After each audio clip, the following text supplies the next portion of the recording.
Bonjour,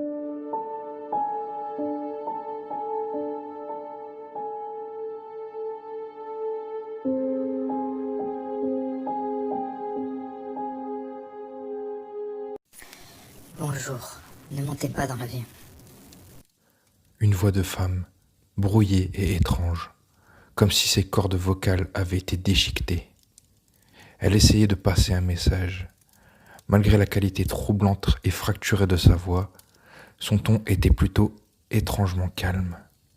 Son message était bref. Je me suis figé.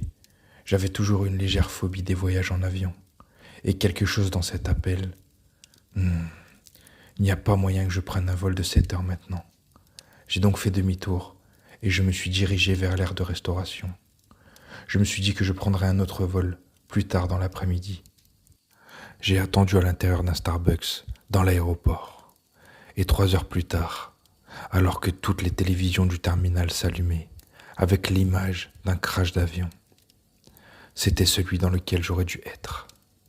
Il n'y avait aucun survivant, pas un seul.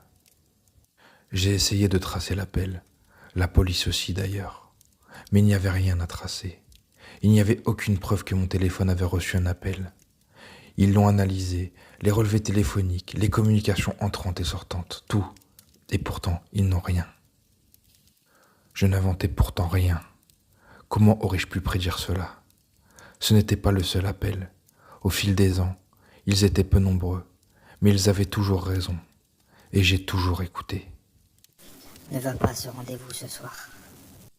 5 mois plus tard, mon futur rencard a été condamné pour avoir tué 4 hommes, tous avec ma couleur de cheveux et ma carrure. On les a trouvés dans une tombe peu profonde, à environ 200 mètres du restaurant où elle a proposé de m'emmener. Ne conduis pas ce soir pour te rendre au concert. Un 33 tonnes a perdu le contrôle et a foncé dans une file de voitures ce soir-là. Chaque conducteur s'est fait écraser. Ils ont tous été tués. Cela s'est passé sur le tronçon d'autoroute sur lequel j'aurais dû être. Peu importe si je changeais de numéro ou même si je déménageais à l'autre bout du pays, les appels arrivaient toujours. Je pouvais presque sentir la présence de quelque chose. Cette chose veillait sur moi, mais je ne savais pas ce que c'était. J'imaginais être au fond de l'océan glacé, toujours attaché à mon siège d'avion, ou encore sur la section d'autoroute, même être sur ce chantier en face du restaurant, sachant que la mort était imminente. J'avais cette sensation de serrement dans la poitrine.